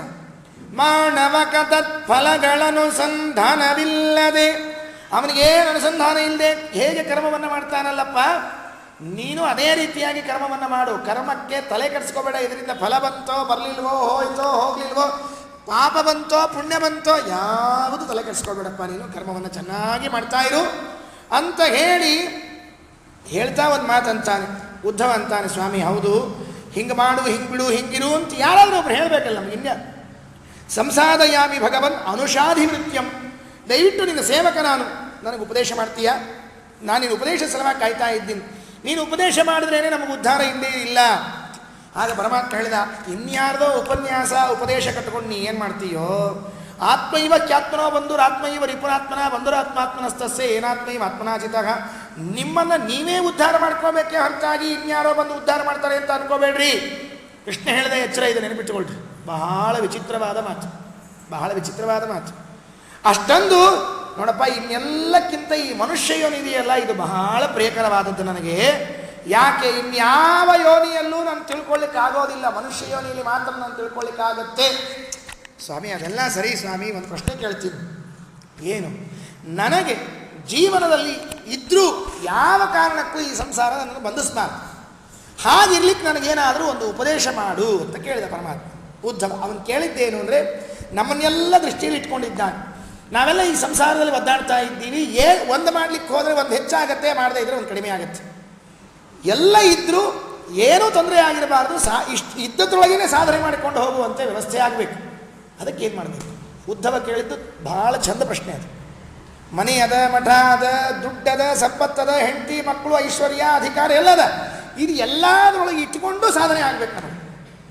ಹೆಂಗೆ ಮಾಡ್ಲಿಕ್ಕೆ ಬರ್ತದೆ ಅಂದ. ಹೆಂಗೆ ಹೇಳು ಸ್ವಾಮಿ? ತಡಿ, ಒಂದು ಕಥೆ ಹೇಳ್ತೀನಿ ತಡಿ ಅಂದ. ಏನು ಕಥೆ? ನಮ್ಮ ವಂಶದಲ್ಲಿ ಒಬ್ಬ ಮೂಲ ಪುರುಷ ಇದ್ದ, ಯದು ಮಹಾರಾಜ ಅಂತಿದ್ದ. ಆ ಯದು ಮಹಾರಾಜ ನೋಡ್ರಿ, ಯದುರಾಜ ಅಂದರೆ ದೊಡ್ಡ ರಾಜ. ಅವ್ನು ಏನು ಅಧಿಕಾರ, ಏನು ಕೈಗೊಬ್ಬರು ಕಾಲಿಗೊಬ್ಬರು ಆಳುಗಳು, ಕೇಳಿದ್ದೆಲ್ಲ ಸಂಪತ್ತು ಇತ್ತು. ಎಲ್ಲ ಇದ್ದಾಗ ಅವನಿಗೊಂದು ತಲೆ ಕೆಟ್ಟಿತ್ತಂತೆ. ಏನು ಟೆನ್ಷನ್ ಮಯಾರಿ, ಪರಮಾಶ್ಚರ್ಯ. ಏನೂ ಇಲ್ಲದೆ ಇರೋರು ಆರಾಮ ಮಲ್ಕೊಂಡಿರ್ತಾರಂತೆ. ಎಲ್ಲ ಇದ್ದವ್ರು ನಿದ್ರೆ ಹತ್ತಂಗಿಲ್ಲಂತೆ. ಜಗತ್ತಿನ ನಿಯಮರೇ ಅದು. ಏನೂ ಇಲ್ಲದೆ ಇರೋರು ಆರಾಮ್ ನಿದ್ದೆ ಮಾಡ್ತಾರಂತೆ. ಎಲ್ಲ ಇದ್ದವರು ನಿದ್ದೆನೇ ಮಾಡಂಗಿಲ್ಲಂತೆ ಪಾಪ. ನೋಡ್ರಿ, ಹಂಸತೂಲಿಕಾ ಅಂತ ಒಂದು ಮಂಚದ ಹೆಸರು ಹೇಳ್ತಿದ್ರು ಹಿಂದಕ್ಕೆ. ಈಗೇನು ಬೇಡ ಬಿಡ್ರಿ ಅದಲ್ಲ, ಹಂಸತೂಲಿಕಾ ಏನು ಬೇಡ. ಫಸ್ಟ್ ಕ್ಲಾಸ್ ಹಾಸಿಗೆ ಅಂತ ಇಟ್ಕೊಳ್ರಿ, ಭಾರಿ ಶ್ರೀಮಂತ ಇದ್ದ ಅಂತ ಇಟ್ಕೊಳ್ರಿ. ಎಲ್ಲ ಅದ, ಅವಾಗ ಅದ್ರ ಮೇಲೆ ಮಲ್ಕೊಳ್ಬೇಕು ಅಂದ್ರೆ ನಿದ್ದೆ ಹತ್ತಂಗಿಲ್ಲ. ನಾವು ಒದ್ದಾಡ್ತಿರ್ತಾನೆ. ಯಾರ ದುಡ್ಡು ಕತ್ಕೊಂಡು ಹೋದ್ರೆ, ಯಾರು ಏನು ಮಾಡಿದ್ರೆ, ಮತ್ತೊಂದಾದ್ರೆ ಮುಗಿದೊಂದಾದ್ರೆ. ಇದು ಪಾಪ ಏನೂ ಇರಂಗಿಲ್ರಿ. ಅವ ಕೂಲಿ ಮಾಡ್ಕೊಂಡು ಬದುಕ್ತಿರ್ತಾನೆ ಆರಾಮ. ಆ ಕೂಲಿ ಚಕ್ರಿ ಒಳಗೆ ಮಲ್ಕೊಂಡ್ಬಿಟ್ಟಿರ್ತಾನೆ. ಗಡತ್ರ ಇದ್ದೇವ್. ಬೆಳಿಗ್ಗೆ ಮತ್ತೆ ಫ್ರೆಶ್ ಮಾರ್ನಿಂಗು ಟಕ್ಕಂತ ಕೆಲಸಕ್ಕೆ ಕದ್ಬಿಡ್ತಾನೆ. ಏನು ಉಪಯೋಗ ಆಯಿತು ಇವನಿಗೆ? ಎದುರಾಗಲಿ ಎಲ್ಲ ಇದ್ರು ತಲೆ ತುಂಬ ತಲೆ ಬಿಸಿ ಆಗಿಬಿಟ್ಟಿತ್ತು. ಮೇಲೆ ಅಡ್ಡಾಡ್ತಾ ಇದ್ದ ಅಟ್ಟದ ಮೇಲೆ. ನೋಡಿದ ಎದುರಿಗೊಬ್ಬವ ಅವಧೂತ ಕೂತಿದ್ದ. ಅವಧೂತ ಅಂದರೆ ಅಕ್ಷರಶಃ ಅವಧೂತ. ಒಂದು ಲಂಗೋಟಿ ಹಾಕ್ಕೊಂಡು ಕಾಲ್ ಮೇಲೆ ಕಾಲು ಹಾಕ್ಕೊಂಡು ಆರಾಮ್ ಮಲ್ಕೊಂಡಿದ್ದಂತೆ. ಇವು ನೋಡಿದ, ಇಷ್ಟು ಸೇವಕ ವರ್ಗ, ಇಷ್ಟು ಹಣ, ಇಷ್ಟು ಅಧಿಕಾರ, ಇಷ್ಟು ಪ್ರಜೆಗಳು ನನ್ನ ಪ್ರೀತಿಸ್ತಾರೆ, ನಾನಿಷ್ಟು ಸಾಧನೆ ಮಾಡ್ತೀನಿ, ಇಷ್ಟಾದರೂ ನನ್ನ ತಲೆ ಬಿಸಿ ಕಡಿಮೆ ಆಗಿಲ್ಲ. ಇವನ ಹತ್ರ ಏನೂ ಇಲ್ಲ, ಆರಾಮ್ ಮಲ್ಕೊಂಡಲ್ಲ. ಹೆಂಗೆ ಮಲ್ಕೊಂಡಾನ? ಹೆಂಗಿದ್ದವ ಅಂತ ಕೇಳಿದರೆ, ಜನೇಶು ದಹ್ಯಮಾನೇಶು ಕಾಮಲೋಭದ ಅವಾಗ್ನಿನ ನತಪ್ಯಸೆ ಅಗ್ನಿನ ಮುಕ್ತೋ ಗಂಗಾಂಭಸ್ತ ಇವದ್ವಿಪ. ಏನ್ರಿ, ಇಡೀ ಜಗತ್ತಿನಲ್ಲಿ ಯಾವುದಕ್ಕೆ ಒದ್ದಾಡ್ಲಿಕ್ಕತ್ತಾರಂದ್ರೆ ಕಾಮಲೋಭದ ಅವಾಗ್ನಿನ. ಒಂದ ಬಯಕೆಗಳು ಇಲ್ಲ ಗಳಿಸಿದ್ದನ್ನು ಇಟ್ಕೊಳ್ಬೇಕು, ಎರಡಕ್ಕೆ ಬಹಳ ಒದ್ದಾಡ್ಲಿಕ್ಕತ್ತಾರ ನಮ್ಮ ಜನ. ಹಂಗೆ ಅಷ್ಟು ಬಿಸಿ ಬಿಸಿಯೊಳಗಿದ್ದಾಗ ಇವ ನೋಡ್ರಿ ಆರಾಮ್ ಮಲ್ಕೊಂಡಿದ್ದಂತೆ. ಹೆಂಗೆ ಮಲ್ಕೊಂಡಿದ್ದ ಅಂದರೆ, ಗಂಗಾ ನದಿ ಒಳಗೆ ಆನೆ ಎಷ್ಟು ತಣ್ಣಗೆ ಮಲ್ಕೊಂಡಿರ್ತದೆ ನೋಡ್ರಿ. ಮ್ಯಾಲೆ ಬಿಸಿಲು ಇದ್ರು ತೆಳಗೆ ಗಂಗಾ ನದಿಯಾಗ ಆರಾಮ್ ಮಲಗಿರ್ತದಂತ ಆನೆ. ಹಂಗೆ ಇವ ಆರಾಮ್ ಮಲ್ಕೊಂಡ್ಬಿಟ್ಟಾನ. ಏನಿದು ಅಂದ ಕರೆಸಿದ ಅವನು. ಕರ್ಕೊಂಬರ್ರಿ ಅವನ್ನ ಅಂತ ಹೇಳಿ ಹೋಗಿ ಸೇವಕರು ಕರ್ಕೊಂಬಂದು ಪಾಪ ಕೂಡಿಸ್ಬಿಟ್ರು. ಒಂದೇ ಮಾತು ಕೇಳಿರು, ಬ್ರೂಹಿ ಸ್ಪರ್ಶವಿಹೀನಸ್ಯ ಭವತಃ ಕೇವಲಾತ್ಮನಃ. ಅಲ್ಲ, ಜಗತ್ತಿನ ತುಂಬ ಇಷ್ಟೆಲ್ಲ ಜನ ಟೆನ್ಷನ್ ಮಾಡಿಕೊಂಡು ಒದ್ದಾಡ್ಕೊಂಡಿರುವಾಗ ನಿಮಗೇನೂ ಸಂಬಂಧ ಇಲ್ಲಾರ್ದಂಗೆ ಇದ್ದೀರಲ್ಲ, ಹಿಂಗಿರ್ಲಿಕ್ಕೆ ಹೆಂಗೆ ಬಂತು ನಿಮಗೆ? ನಂಗೆ ಆ ರಹಸ್ಯ ಹೇಳ್ಕೊಡ್ರಿ. ಎಲ್ಲ ಇದ್ರೂ ಟೆನ್ಷನ್, ಇಲ್ಲದೇ ಇದ್ರೂ ಟೆನ್ಷನ್. ನೀವು ನೋಡ್ರಿ, ಏನಿಲ್ಲ, ಎಷ್ಟು ಫ್ರೀ ಆಗಿರ್ತೀರಿ ಅಂದರೆ ಏನೂ ನಿಮಗೆ ಸಂಸಾರದ ಜಂಜಾಟವೇ ಇಲ್ಲ ಅನ್ನೋ ಹಾಗಿದ್ಬಿಟ್ಟಿರಿ. ದಯವಿಟ್ಟು ನಿಮ್ಮ ಈ ರಹಸ್ಯವಿದ್ದೇನು ಹೇಳ್ಕೊಡ್ಬೇಕು. ಆಗ ಬ್ರಾಹ್ಮಣ ಅಂದ, ಮಹಾರಾಯ ನಂಗೆ ಯಾಕೋ ಕೇಳಿದೆ ನೀನು, ಯಾಕೆ ಈ ರಹಸ್ಯ ಒಂದೇ ಕಡೆಯಿಂದ ಕಲ್ತದ್ದು ಬಂದದ್ದಲ್ಲ, ಭಾಳ ಮಂದಿ ಕಡೆ ಪಾಠಕ್ಕೆ ಹೋಗಿ ನಾನು ಅದಕ್ಕೆ ಬಂದದ್ದು ಅಂದರು. ನೋಡ್ರಿ, ಜೀವನದೊಳಗೆ ಸುಖವಾಗಿರಬೇಕು ಅಂದರೆ ಒಬ್ಬರೇ ಗುರುಗಳ ಕಡೆ ಪಾಠಕ್ಕೆ ಹೋಗಬಾರ್ದು. ಇದು ಮೊದಲೇದ್ದು ಒಂದು ನಿಯಮ. ಒಬ್ಬರು ಗುರುಗಳ ಕಡೆ ಪಾಠಕ್ಕೆ ಹೋದ್ರೆ ಅಂದರೆ ಸುಖವಾಗಿರ್ಲಿಕ್ಕೆ ಸಾಧ್ಯ ಇಲ್ಲ. 10 ಮಂದಿ ಕಡೆ ಪಾಠಕ್ಕೆ ಹೋಗ್ಬೇಕು, ಆರಾಮ ಇರ್ತೀರಿ ಅಂತ. ಸರಿ, ಇರಲಿ ಬಿಡ್ರಿ. ಅದೇನು ಅಂದರೆ ಬ್ರಾಹ್ಮಣ ಹೇಳಿದ, ಏನು ಹೇಳಿದ, ನಾನು ಹೀಗೆ ಸುಖವಾಗಿ ಇರಲಿಕ್ಕೆ ಏನಿಲ್ಲದೆ ಇದ್ರು, ಊಟಕ್ಕೆ ಹಾಕಿದ್ರು ಹಾಕದೇ ಇದ್ರು, ಶಾಲು ಹಚ್ಚಿದ್ರು ಹಚ್ಚದೇ ಇದ್ರು, ಕರೆದು ಮುಂದೆ ಕೂಡಿಸ್ದೇ ಇದ್ರು, ಏನಿಲ್ಲ, ನನಗೆ ತೊಂದರೆ ಇಲ್ಲ, ಹಾಗಿದ್ದೀನಿ. ಯಾಕಿದ್ದಿ ಹಂಗೆ ಅಂತ ಕೇಳಿದ. ಸಂತಿ ಮೇ ಗುರವೋ ರಾಜನ್ ಬಹವೋ ಬುದ್ಧಿಪಾಶ್ರಿತಾಗ ಯಥೋ ಬುದ್ಧಿ ಉಪಾದಾಯ ಮುಕ್ತೋ ತಾಮೀಹ ತಾಂಶುಣು. ನನಗೆ ಬಹಳ ಮಂದಿ ಗುರುಗಳಿದ್ದಾರೆ. ಅವರು ಒಬ್ಬೊಬ್ಬರ ಕಡೆಯಿಂದ ಒಂದೊಂದು ಪಾಠವನ್ನು ಕಲಿತಾ ಬಂದೆ. ಅದಕ್ಕಾಗಿ ಜೀವನದಲ್ಲಿ ಸುಖವಾಗಿದ್ದೀನಿ. ಯಾರು? ಒಬ್ಬೊಬ್ಬರಿಂದ ಒಂದೊಂದು ಪಾಠ. ಪೃಥಿವೀ ವಾಯುರಾಕಾಶ ಆಪೋಗ್ನಿಶ್ಚಂದ್ರಮಾ ರವಿಃ ಕಪೋತೋ ಅಜಗರ ಸಿಂಧು ಪತಂಗೋ ಮಧುಗೃದ್ಗಜಃ ಮಧುಃ ಹರಿಣೋ ಮೀನಃ ಪಿಂಗಲ ಕುರರೋರ್ಭಟಃ ಕುಮಾರಿ ಶರಕೃತ್ ಸರ್ಪಃ ಊರ್ಣನಾಭಿ ಸುಪೇಶಕೃತ್ ಏತೇ ಮೇ ಗುರವೋ ರಾಜನ್ ಚತುರ್ವಿಂಶತಿರಾಶ್ರಿತಾಃ. 24 ಗುರುಗಳ ಹೆಸರು ಹೇಳಿದ್ರು. ಯಾರ್ಯಾರು ಗುರುಗಳು? ಮಣ್ಣು ಪೃಥಿವಿ ಮೊದಲನೇ ಗುರು ಅಂತೆ ಅವನಿಗೆ. ಆ ಬ್ರಾಹ್ಮಣ ಅವಧೂತ ಯಾರಿಂದ ಪಾಠ ಕಲ್ತಿದ್ದಾನೆ ಅಂದರೆ ಮೊದಲನೇ ಪಾಠ ಪೃಥ್ವಿಯಿಂದ ಕಲ್ತಿದ್ದಾನೆ. ಎರಡನೇ ಪಾಠ ವಾಯು ಬೀಸುವ ಗಾಳಿಯಿಂದ ಪಾಠ ಕಲಿತಾನಂತೆ. ಏನ್ರಿ ಬೀಸೋ ಗಾಳಿಯಿಂದ ಯಾರು ಪಾಠ ಕಲಿತಾರ? ಮಣ್ಣಿನಿಂದ ಪಾಠ ಕಲಿಲಿಕ್ಕೆ ಬರ್ತದ? ಮಣ್ಣಿನಿಂದ ಪಾಠ, ಗಾಳಿಯಿಂದ ಪಾಠ, ಆಕಾಶದಿಂದ ಪಾಠ ಕಲ್ತಿದ್ದಾನೆ. ಮತ್ಯಾರು ಗುರು? ನಾಲ್ಕನೇ ಗುರು ನೀರು. ನಮಗೆ ನೀರು ವೇಸ್ಟ್ ಮಾಡ್ಲಿಕ್ಕೆ ಬರುತ್ತೆ, ಚೆಂದಾಗಿ ನೀರು ಚೆಲ್ಲಿಬಿಡ್ತೀವಿ, ನೀರಿಂದ ಸ್ನಾನ ಮಾಡ್ತೀವಿ. ಆದರೆ ನೀರಿನಿಂದ ಒಂದು ಪಾಠ ಕಲಿಬಹುದು ಅಂತ ತಿಳುವಳಿಕೆ ಇಲ್ಲ. ಪೃಥಿವಿ ವಾಯು ಆಕಾಶ ಆಪಗ ಅಗ್ನಿ, ಬೆಂಕಿಯಿಂದ ಪಾಠ ಕಲ್ತಾನಂತೆ. ನಮಗೆ ಬೆಂಕಿ ಹಚ್ಚಲಿಕ್ಕೆ ಮಾತ್ರ ಬರ್ತದ್ರಿ, ಪಾಠ ಗಿಟ ಕಲಿಲಿಕ್ಕೆ ಬರಂಗಿಲ್ಲ. ಅವರಿಗೆ ಇವರಿಗೆ ಬೆಂಕಿ ಕಡ್ಡಿ ಕೊರೆದು ಇಟ್ಬಿಟ್ವಿ ಅಂದರೆ ಪರಮಾನಂದ. ಹೆಂಗೆ ಹತ್ತೆ ನೋಡ್ರಿ ಬೆಂಕಿ ಅಂತಿವರು, ಒಳಗೆ ಖುಷಿ ಇವರಿಗೆ. ಆ ಬೆಂಕಿಯಿಂದ ಪಾಠ ಕಲಿಬಹುದು. ಚಂದ್ರಮ ರವಿ, ಆಕಾಶದಲ್ಲಿರುವಂಥ ಇಬ್ಬರು ಚಂದ್ರ ಸೂರ್ಯರನ್ನು ನೋಡಿ ಪಾಠ ಕಲ್ತಿದ್ದಾನಂತೆ. ಅವನು ಕಾಡಿನಲ್ಲಿರೋವನು, ಎಲ್ಲಿ ಸಿಕ್ತೋ ಅಲ್ಲಿ ಮಲ್ಕೊಳ್ತಿದ್ದ. ಮಲ್ಕೊಂಡಾಗ ಮೇಲೆ ನೋಡಿದ ಚಂದ್ರ, ಅವನು ಅಬ್ಸರ್ವ್ ಮಾಡ್ತಾ ಇದ್ದ, ಪಾಠ ಕಲ್ತ. ಸೂರ್ಯನ ನೋಡಿದ, ಪಾಠ ಕಲ್ತ. ಎಲ್ಲಿ ಸಿಕ್ತೋ ಅಲ್ಲಿ ಪಾಠ ಕಲ್ತಿದ್ದಾನೆ. ನಮಗೂ ಅಷ್ಟಿರ್ತದೆ, ನೆನಪಿಟ್ಟುಕೊಳ್ರಿ. ನಮಗೆ ಇವು 24 ಗುರುಗಳಲ್ರಿ, ಇನ್ನೂ ಬೇಕಾದಕ್ಕೆ ಬಂದಿದ್ದಾರೆ ಗುರುಗಳು. ನಮಗೆ ಮನೆ ಒಳಗೆ ಇದ್ದ ಗಾಡಿ ಕಂಬ ಬಾಗಿಲ ಎಲ್ಲಾದ್ರಿಂದ ಪಾಠ ಕಲಿಲಿಕ್ಕೆ ಬರ್ತದೆ. ಕಲಿಬೇಕು ಅಂತಿದ್ರೆ, ಕಲಿಬಾರದು ಅಂತಿದ್ರೆ ಗುರುಗಳು ಬಂದು ಹೇಳಿದ್ರು ಅರ್ಥ ಆಗಿಲ್ಲ. ಚಂದ್ರಮ ರವಿ ಕಪೋತಃ. ಮತ್ತೊಂದು ಗುರು ಪಾರಿವಾಳ ಅಂತೆ. ಪಾರಿವಾಳದಿಂದ ಒಂದು ಪಾಠ ಕಲಿತಂತೆ. ಒಂದು ಪಾರಿವಾಳ ಗುರು ಆಗ್ಲಿಕ್ಕೆ ಬರ್ತದೆ ಏನ್ರಿ? ಅದು ಕಲಿಸಿಕೊಟ್ಟಿದೆ. ಅಜಗರಹ, ಈ ಗುರುಗಳ ಹೆಸರು ಕೇಳಿಬಿಟ್ರೆ ನಾವೆಲ್ಲ ಸರಿ ಬಿಡ್ರಿ, ನಿಮ್ಮ ಪ್ರವಚನ ಮುಗಿಸ್ರಿ. ಹೆಬ್ಬಾವಿನಿಂದ ಪಾಠ ಕಲ್ತಿದ್ದಾನಂತ. ಹೆಬ್ಬಾವ ನ್ಯಾಷನಲ್ ಜಿಯೋಗ್ರಾಫಿಕ್ ಚಾನಲ್ ಒಳಗೆ ಹೆಬ್ಬಾವ ಬಂದ್ರೇನೆ ರಿಮೋಟ್ ತೊಗೊಂಡು ಆರಿಸ್ಬಿಟ್ಟಿರ್ತೀವಿ ನಾವು, ಠಕ್ ಅಂತ ಹೇಳಿ. ಹೆಬ್ಬಾವ ಆ ಠಕ್ ಇವ್ರು ಬಂದ್ ಮಾಡಿಬಿಟ್ರು. ಒಂದು 10 ನಿಮಿಷ ಅದು ಹೋದ್ಮೇಲೆ ಅಡ್ವರ್ಟೈಸ್ಮೆಂಟ್ ಬಂದು ಹಚ್ಚಿರ್ತೀವಿ ಮತ್ತು ನಾವು. ಆ ಹೆಬ್ಬಾವಿನಿಂದ ಪಾಠ, ಸಮುದ್ರದಿಂದ ಪಾಠ, ಪತಂಗ ಮಧುಕೃತ ಗಜಾಹ. ಏನ್ರಿ ಒಂದೊಂದು ಗುರುಗಳು ಎಲ್ಲ ಆದರು.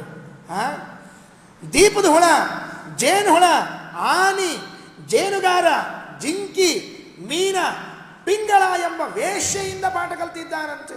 ಅಯ್ಯೋ, ಪುರಾಣದಲ್ಲಿ ಮುತ್ತೈದರಿಂದ ಪಾಠ ಕಲ್ತಿದ್ದೇನೆ ಅಂತ ಹೇಳೇ ಇಲ್ರಿ, ವೇಶ್ಯೆಯಿಂದ ಪಾಠ ಕಲ್ತಿದ್ದೇನೆ ಅಂತ ಹೇಳಿದ್ದಾರೆ. ಪರಮಾಶ್ಚರ್ಯ ಇದು. ಹೀಗೂ ಒಂದು ಪಾಠ ಕಲೀಲಿಕ್ಕೆ ಬರ್ತದ? ಒಂದು ಬಾಲಕ, ಒಂದು ಸಮುದ್ರ ದಂಡಿ ಮೇಲಿರುವಂಥ ಒಂದು ಪಕ್ಷಿ, ಆಮೇಲೆ ಒಬ್ಬ ಹೆಣ್ಮಗಳು, ಸಣ್ಣ ಹುಡುಗಿರಿ, ಆಕಿ ಕೈಯಾಗ ಹಾಕ್ಕೊಂಡಿರೋ ಬಳಿ ನೋಡಿ ಪಾಠ ಕಲ್ತಂತೀವನು. ಆಮೇಲೆ ಒಬ್ಬ ಬಾಣವನ್ನು ಮಾಡುವ ವ್ಯಕ್ತಿ, ಹಾವು, ಜೇಡ್ರ ಹುಳ, ಕೊನೆಯದು ಕಣಜದ ಹುಳ. ಇಷ್ಟು ಮಂದಿ 25ನೇ ಗುರು ನನ್ನ ದೇಹ. 25 ಮಂದಿಯಿಂದ ಪಾಠ ಕಲ್ತೀನಿ ಅಂತ ಹೇಳ್ತಾನೆ. 25 ಮಂದಿ ಮುಗಿಬೇಕು ಅಂದರೆ ಇನ್ನು ಉಳಿದಿದ್ದು 3 ದಿವಸ ಅಷ್ಟೇ ನಮಗೆ. ಇದು ಮುಗಿಸಿ ಮತ್ತೆ ಇನ್ನೂ ಉದ್ಧವರಿಗೆ ಉಪದೇಶ ಮಾಡಿದ್ದೆಲ್ಲ ಕೇಳಬೇಕು. ಅದಕ್ಕೆ ಇವತ್ತು ಒಂದಿಬ್ಬರನ್ನಾದರೂ ಹೇಳ್ಬಿಡ್ತೀನಿ. ಅವಸರ ಹೇಳಿದ್ರು ಅಡ್ಡಿಲ್ಲ, ಒಂದಿಬ್ಬರನ್ನಾದರೂ ಹೇಳ್ತೀನಿ. ಹಾಗೇನಿಲ್ಲ, ಹೇಳಬೇಕು ಅಂತ ಇಟ್ಕೊಂಡಿದ್ದೀನಿ, 1-2 ಹೇಳ್ತೀನಿ. ಮತ್ತೆ ಮೊದಲನೇ ಗುರು ಯಾರು? ಭೂಮಿ. ಮೊದಲನೇ ಗುರು ಭೂಮಿ, ನೆನಪಿಟ್ಕೊಳ್ರಿ. ಆ ಭೂಮಿಯಿಂದ ಪಾಠ ಕಲ್ತಿದ್ದೇನೆ. ಏನು ಪಾಠ ಕಲ್ತಿ ಭೂಮಿಯಿಂದ? ಭೂತೈಹಿ ಆಕ್ರಮ್ಯಮಾಣೋಪಿ ಧೀರಃ ದೈವವಶಾನುಗೈಹಿ ತದ್ವಿದಾಂ ನ ಚಲೇನ್ಮಾರ್ಗಾತ್ ಅನುಶಿಕ್ಷಂ ಕ್ಷಿತೇನ್ವೃತಂ. ಮೊದಲನೇದು ಭೂಮಿಯಿಂದ ಕಲ್ತಿದ್ದು. ಏನು? ನೀವು ಭೂಮಿ ಮೇಲೆ ಏನೇನು ಮಾಡ್ತೀರಿ ಹೇಳ್ರಿ ಅಂತ ಕೇಳಿದಾಗ ಮೊದಲನೇದು ಹೇಳಿದ್ದೇನು ಅಂದರೆ, ಭೂಮಿಯಿಂದ ನೀವೇನೇನು ಮಾಡ್ತೀರಿ? ಭೂಮಿ ಮೇಲೆ ಏನೇನು ಮಾಡ್ತೀವಿ ನಾವೆಲ್ಲ? ಬೆಳಗ್ಗೆದ್ದು ತುಳಿದು ಚಪಾಟಿ ಮಾಡಿ ಉಗುಳಿ ತೋ ನಾವು ಮಾಡೋ ಪಟ್ಟಿ ಹೇಳ್ಬಿಟ್ರೆ ಪುಣ್ಯಕ್ಕೆ ಉಳಿದೀವಿ ಅನ್ನೋದೊಂದು ದೊಡ್ಡ ಆಶ್ಚರ್ಯ. ನಮ್ಮ ನೆನಪಿಟ್ಕೊಡ್ರಿ. ಇಷ್ಟು ದಿವಸ ಭೂಮಿ ಮೇಲೆ, ಇಷ್ಟೊತ್ತಿಗೆ ಭೂಮಿ ಭಾರ ಉಳಿದಣ್ಣ ಅಂತ ಹೋಗ್ಬಿಡ್ಬೇಕಾಗಿತ್ತು ಎಷ್ಟೋ ಮಂದಿ, ಉಳಿದೀವಿ ನಾವೆಲ್ಲ. ಆದರೂ ನೋಡ್ರಿ ಭೂಮಿ ತನ್ನ ಜಾಗದಿಂದ ಒಂದು ಸ್ವಲ್ಪ ಅಳ್ಳಾಡಿದ. ಏನ್ರಿ ಎಷ್ಟು ಮಂದಿ ತುಳಿತಾರ, ನಾ ಯಾಕೆ ಕೊಡಲಿ? ನೋಡ್ರಿ, ನಾವು ಬಸ್ನಾಗ ಹೊರಟಿರ್ತೀವಿ, ಎಲ್ಲೋ ಕಾರ್ಯಕ್ರಮದಾಗ ಇರ್ತೀವಿ, ಯಾರೋ ಒಂಚೂರು ಕಾಲು ತುಳಿದ್ರು, ಕೈ ಬಡಿಸಿರೋದು ಏನು ಮಾಡ್ತೀವಿ ಹೇಳ್ರಿ, ತಕ್ಷಣ ಕೈ ಕಾಲು ತಕ್ಕೊಂಡ್ಬಿಡ್ತೀವಲ್ಲ ನಾವು ಅಲ್ಲಿಂದ. ಯಾಕೆ ತುಳಿಸ್ಕೋಬೇಕ್ರಿ ಅವನ ಕಡೆಯಿಂದ? ಅಲ್ಲ, ಬೈತೀವಿ, ಮಂಗಳಾರತಿ, ಧೂಪಾರತಿ, ದೀಪಾರತಿ ಅವ ಬೇರೆ ವಿಷಯ, ಅದನ್ನು ಬೇಡ ಹೇಳ್ತಾ ಇದ್ದೀನಿ. ನಾ ಹೇಳ್ತಾ ಇದ್ದೇನೆ, ಯಾರ ಕಾಲು ತುಳಿದ್ರೆ ತಕ್ಷಣ ಏನು ಮಾಡ್ತೀವಿ? ಕಾಲು ತಕ್ಕೋತೀವಿ ನಾವು ಫಸ್ಟು. ಹೋಗ್ರಿ, ಅವ್ರ ಕಡೆಯಿಂದ ಯಾಕೆ ತುಳಿಸ್ಕೋತಾರೆ, ನಮಗೇನು ಸಂಬಂಧದ ಅಂತೇಳಿ. ಭೂಮಿಗೆ ಇಷ್ಟು ಬಾರಿ ನಾವು ಪ್ರತಿನಿತ್ಯ ತುಳಿದು ಉಗುಳಿ ಮಲಮೂತ್ರಗಳನ್ನು ವಿಸರ್ಜನೆ ಮಾಡಿ ಅವಳನ್ನು ಹಟ್ಟಿ ತೆಗೆದು ತೋಡಿ, ಏನು ಬಾವಿ ತೋಡ್ತೀವಿ, ಏನು ಬೋರ್ ತೋಡ್ತೀವಿ, ಏನು ಅಪಾರ್ಟ್ಮೆಂಟ್ಗಳನ್ನು ಕಟ್ತೀವಿ, ಅದೇನು ಬಂಗಾರ ಬೇಕು ಅಂತ ಭೂಮಿನ ಅಗದು ಹಾಕ್ತೀವಿ, ಅದೇನು ಗಣಿಗಾರಿಕೆ ಅಂತ ತಿಳ್ಕೊಂಡು ಹೇಳಿ ಕಿತ್ತಿ ಒಗಿತೀವಿ. ನಾವು ಇಷ್ಟೆಲ್ಲ ಮಾಡಿದ್ರು ಭೂಮಿ ಒಂದು ದಿವಸ ಆದರೂ ಸಾಕಾಗಿ ಹೋಗಿ ನಿಮ್ಮ ಸಲುವಾಗಿ ಎದ್ದು ಹೋಗ್ಬೇಕಾಗಿತ್ತು. ಹೋದ್ಲ? ಭೂತೈಹಿ ಆಕ್ರಮ್ಯಮಾಣೋಪಿ. ನಿತ್ಯದಲ್ಲಿ ನಾವು ಜೀವರಾಶಿಗಳು ಇಷ್ಟು ತೊಂದರೆ ಕೊಡ್ತಾ ಇದ್ರೂ ಕೂಡ ಭೂದೇವಿ ಎಂದೆಂದೂ ಅಲ್ಲಿಂದ ಬಿಟ್ಟು ಸರದಿಲ್ಲ. ಇದು ಮೊದಲನೇದಂತೆ ನಾವು ಪಾಠ ಕಲಿಬೇಕಾಗಿದ್ದೇನು ಅಂದರೆ ಅಚಲತ್ವ. ಯಾವ ಮಾರ್ಗದಲ್ಲಿ ನಾವಿದ್ದೇವೆ,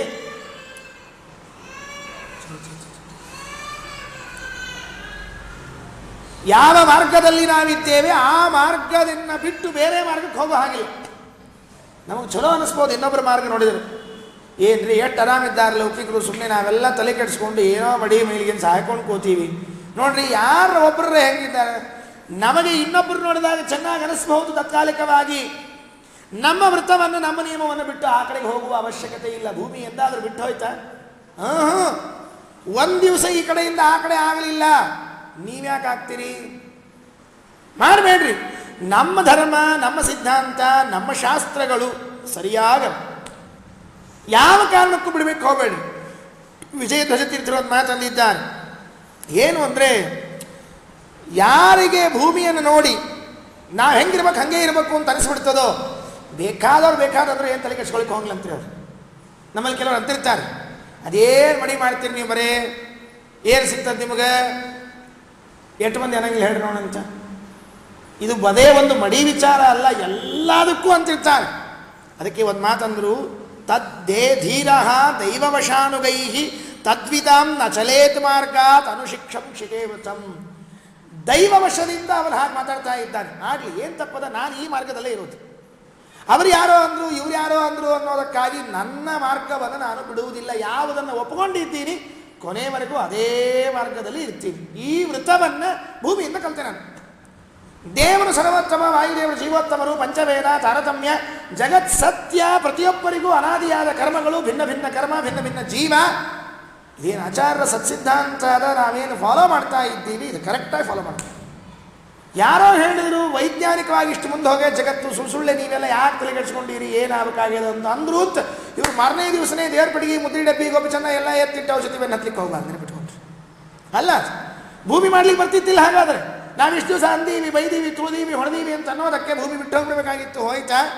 ಹೋಗಲಿಲ್ಲ, ಕಾಯ್ಕೊಂಡಿದೆ ಇನ್ನೂ ನಮ್ಮನ್ನು ಕೂಡ. ಹಾಗಾಗಿ ನಾವೇನು ಮಾಡಬೇಕು? ನಾವು ನಮ್ಮ ನಿಯಮ ವೃತ್ತಗಳನ್ನು ಎಂದೂ ಬಿಡಬಾರದು, ಅಚಲರಾಗಿ ಇರಬೇಕು. ಅದಕ್ಕೆ ಬೆಳಗಾಗಿ ಎದ್ದು ಭೂಮಿಗೆ ಪ್ರಾರ್ಥನೆ ಮಾಡ್ಕೋತೀವಿ ನಾವು. ಏನು? ಸಮುದ್ರ ವಸನೇ ದೇವಿ ಪರ್ವತ ಸ್ತರಮಂಡಿತೆ ವಿಷ್ಣುಪತ್ನಿ ನಮಸ್ತುಭ್ಯಂ ಪಾದಸ್ಪರ್ಶಂ ಕ್ಷಮಸ್ವಮೇ. ಏನ್ರಿ ಮರ್ತ್ಯ ಹೋಗ್ಬಿಟ್ಟದು ಇವತ್ತು. ಶ್ಲೋಕ ನೆನಪಿಟ್ಕೊಳ್ರಿ. ಒಬ್ಬರ ಹುಡುಗರ ಕಡೆಯಿಂದ ಮಕ್ಕಳ ಕಡೆ ಬಾಯಿಂದ ಹೇಳಿಸ್ರಿ ನೋಡಂತೀವಿ ನೋಡಿ ಶ್ಲೋಕ. ಯಾವೂ ಹೇಳಂಗಿಲ್ರಿ. ಬೆಳಿಗ್ಗೆ ಎದ್ರೆ ಸಾಕು, ಅವು ಒಂದು ಟಿ ವಿ ಮುಂದೆ ಕೂತಿರ್ತಾವ, ಇಲ್ಲ ಟ್ಯೂಷನ್ ಕ್ಲಾಸ್ ಒಳಗಿರ್ತಾವೆ, ಎರಡರೋ ಒಂದು ಕಡೆ ಇರ್ತಾವೆ. ಇವ್ಯಾವ ಮಂತ್ರ ತಂತ್ರ ಸ್ತೋತ್ರ ಎಲ್ಲ ಕೃಷ್ಣಾರ್ಪಣ ಆಗಿಬಿಟ್ಟಾವ, ಬರೋದೇ ಇಲ್ಲ. ಬೆಳಗಾಗಿ ಎದ್ದು ಹೇಳಬೇಕಾದ ಮಾತಿದು, ಅಮ್ಮ ಭೂದೇವಿ ಏನೋ ನೀನು ತುಳಿದು ಬಿಟ್ಟಿವಮ್ಮ. ಸಮುದ್ರ ವಸನೇ ದೇವಿ ಪರ್ವತ ಸ್ತರಮಂಡಿತೆ ವಿಷ್ಣುಪತ್ನಿ ನಮಸ್ತುಭ್ಯಂ ಪಾದಸ್ಪರ್ಶಂ ಕ್ಷಮಸ್ವಮೆ. ನಿನ್ನ ಮೇಲೆ ಹರಿದಾಡ್ತೀವಿ, ತುಳಿತೀವಿ, ಉಗುಳ್ತೀವಿ, ಎಲ್ಲ ಕ್ಷಮಿಸಿಬಿಡು. ನಿನ್ನ ಹೆಸರೇ ಕ್ಷಮ, ನಿನ್ನ ಹೆಸರೇ ಕ್ಷಮ. ಭೂದೇವಿಗೆ ಅಚಲ, ಭೂದೇವಿಗೆ ಕ್ಷಮ ಅಂತ ಹೆಸರಿದೆ. ಯಾಕೆ ಭೂದೇವಿಗೆ ಕ್ಷಮ ಅಂತ ಹೆಸರಿದೆ ಹೇಳಿ ನೋಡಂತೆ. ನಾವು ಮಾಡುವ ಇಷ್ಟೆಲ್ಲ ತಪ್ಪುಗಳನ್ನು ಕ್ಷಮಿಸ್ತಾಳೆ ಅನ್ನೋದಕ್ಕೆ ಅವಳಿಗೆ ಕ್ಷಮ ಅಂತೆ. ಹಾಗಾದರೆ ಭೂಮಿಯಿಂದ ಈ ಪಾಠ ಕಲಿಬೇಕು. ಯಾರೇ ಏನು ತಪ್ಪು ಮಾಡಿದ್ರು ಕ್ಷಮೆ ಮಾಡೋದನ್ನು ಕಲಿಬೇಕಲ್ಲ. ತಪ್ಪು ಮಾಡ್ತಿರ್ತಾರೆ. ತಪ್ಪು ಮಾಡಿದ್ರು ಅಂತ ತಿಳ್ಕೊಂಡು ಬೈಕೊಂಡು ಸಿಟ್ಟು ಮಾಡ್ಕೊಂಡಿರ್ಲಿಕ್ಕೆ ಬರ್ತದ? ಕ್ಷಮೆಯಿಂದ ಇರಬೇಕಲ್ಲ. ಮಧ್ವ ವಿಜಯದಲ್ಲಿ ಪ್ರಸಂಗ ಬರುತ್ತೆ. ಶ್ರೀಮದಾಚಾರ್ಯರು ಸ್ನಾನ ಮಾಡಿದ್ರಂತೆ. ಸ್ನಾನ ಮಾಡಿ ಆಚಾರ್ಯರ ಕಥೆಯಲ್ಲಿ ಬರೋದು ನೆನ್ಬಿಟ್ಕೊಳ್ರಿ. ಸ್ನಾನ ಮಾಡಿಕೊಂಡ್ಬಿಟ್ಟು ಆ ಸರೋವರದಿಂದ ಎದ್ದು ಮೇಲೆ ಬಂದ್ರಂತೆ. ದೇವರ ಮನೆಯೊಳಗೆ ಹೋಗ್ಬೇಕಾದ್ರೆ ಅದ ಕಾಲೇ ಹೋಗಬಾರ್ದು ಅಂತ ಕಾಲು ತೊಳ್ಕೊಂಡ್ರಂತ ಆಚಾರ್ಯ. ಅಷ್ಟೇ, ಇನ್ನಿಲ್ಲ. ಯಾರೋ ಒಬ್ಬ ಶಿಷ್ಯ ಕಾಲಿಗೆ ನೀರು ಹಾಕಿದ, ಆ ಕಾಲು ನೀರೆಲ್ಲ ಹರಿದು ಬಂತು.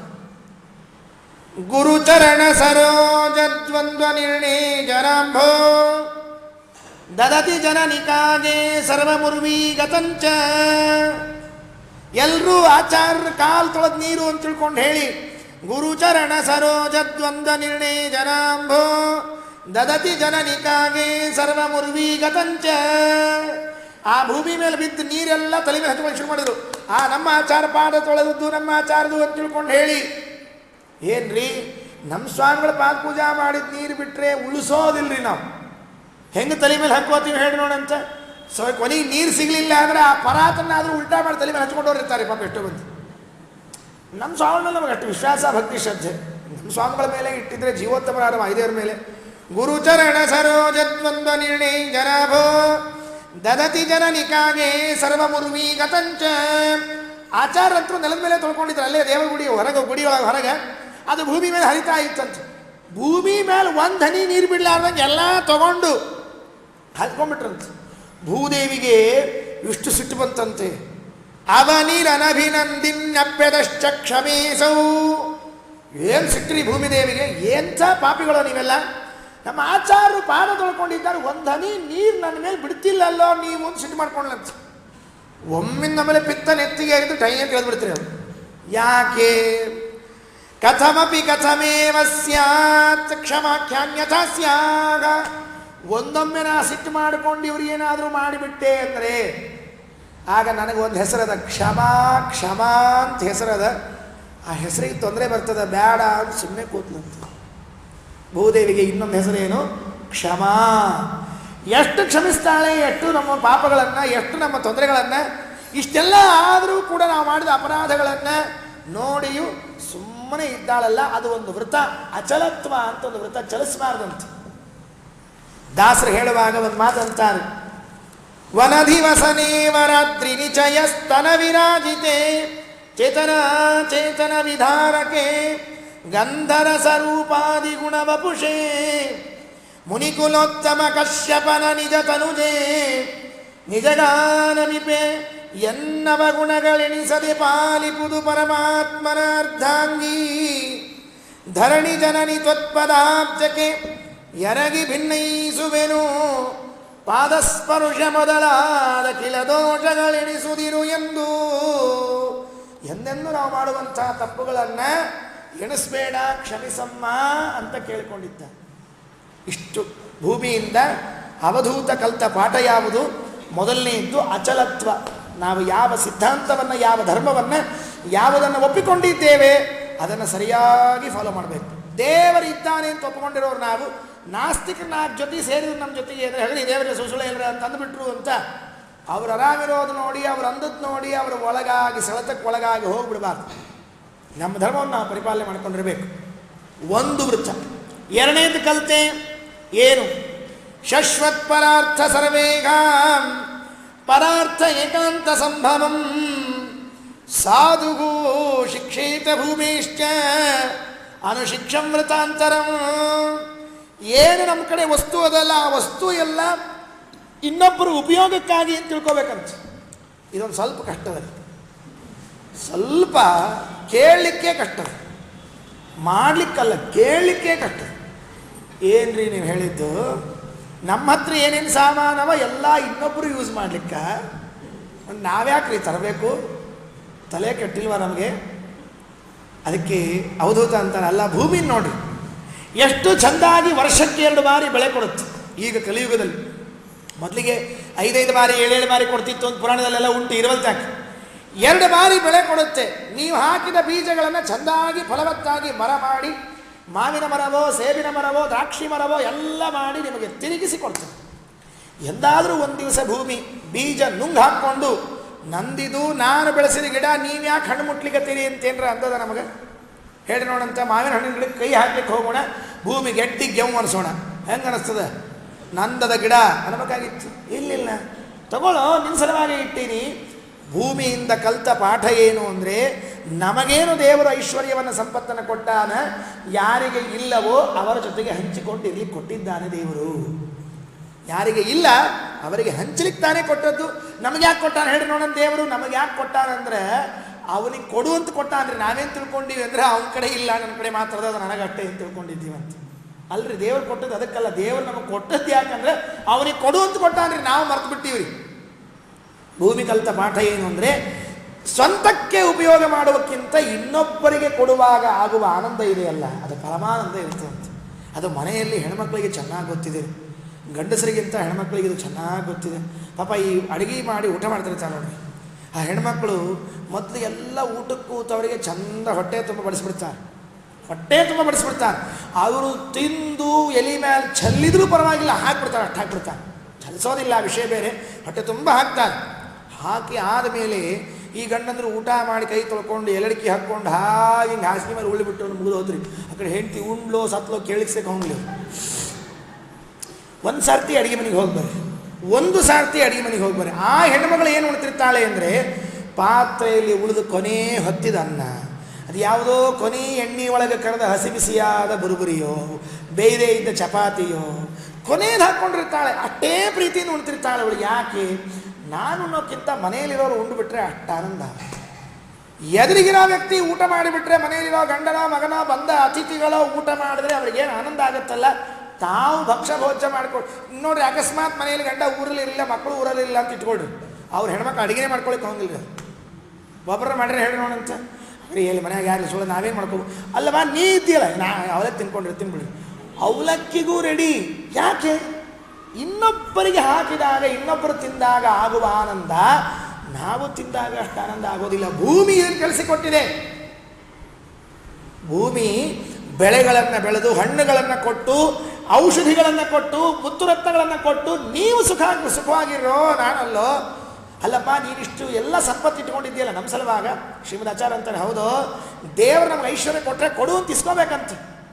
ಅಲ್ಲ, ವೈರಾಗ್ಯದ ಮಾತು ಆ ಕಡೆ ಇರಲಿ ಅಂದ್ರೆ ಶ್ರೀಮದ್ ಆಚಾರ್ಯ ಸಜ್ಜನಾರ್ಥೇ ಅನುಮನ್ಯೇತ ಐಹಿಕಿ ವೃದ್ಧಿಮಾತ್ಮನಾಗ ತಾತ್ಪರ್ಯದಲ್ಲಿ ಆಚಾರ ಅಂತಾರೆ, ಸಜ್ಜನರ ಸಲುವಾಗಿ ವಿನಿಯೋಗ ಮಾಡಲಿಕ್ಕೆ ಸಂಪತ್ತು ಬಂದರೆ ಸಂತೋಷ ಪಡಬೇಕಂತ. ದೇವರು ಸಂಪತ್ತು ಕೊಟ್ಟಿದ್ದಾನಲ್ಲ, ಕೊಡಲಿ ದೇವರು ಅಲ್ರಿ, ಕೊಟ್ಟರೆ ನೀ ನಮ್ಮ ಸಲುವಾಗಲ್ಲ, ಸಜ್ಜನರಿಗೆ ವಿನಿಯೋಗ ಮಾಡೋಣಂತೆ. ಏನೋ ದಾನ ಧರ್ಮ ಜ್ಞಾನ ಕಾರ್ಯ ಪಾಠವೋ ಪ್ರವಚನವೋ ಮತ್ತೊಂದೋ ಮುಗಿದೊಂದೋ ಉಪಯೋಗ ಮಾಡೋಣಂತೆ.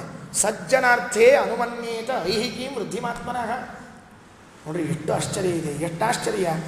ದೇವರು ನಮಗೆ ಕೊಟ್ಟದ್ದೇ ಇನ್ನೊಬ್ಬರಿಗೆ ಕೊಡಲಿಕ್ಕೆ. ಆ ಇನ್ನೊಬ್ಬರಿಗೆ ಕೊಟ್ಟಾಗ ಏನು ಆನಂದ ಆಗತ್ತಲ್ಲ, ಆ ಆನಂದ ನಾವು ಸ್ವಂತ ತಿಂದಾಗ ಆಗೋದಿಲ್ಲ, ನೆನಪಿಟ್ಕೊಳ್ರಿ.